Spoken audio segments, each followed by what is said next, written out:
Ey, bu yerda nima qilib yuribsan? Assalomu alaykum. Nimaga ishxonamga kelding?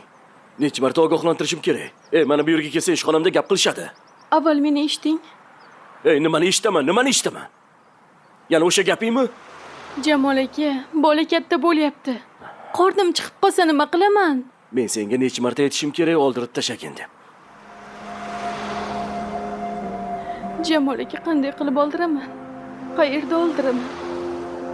Axir men bu yerda ro'yxatda turmayman. Iltimos Jamol aka, o'zingiz bilan gaplashing. Iltimos, meni yuzimni yorug' qiling. Ey. Iltimos, meni tushun. Hozir men senga uylana olmayman. Mendan oldin akam bor. Akamdan oldin men uylana olmayman. Nimadir qilib tursa bo'ladi-ku, o'zing bir yo'lini topgin, baraka topgur. Faqat bu yerga boshqa kelma, iltimos. Hozir bu yerdan ket. Men o'zim qo'ng'iroq qilaman senga.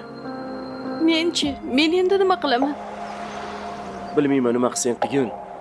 Faqat bu yerga kelma, tushundingmi? Jamol aka! Jamol aka!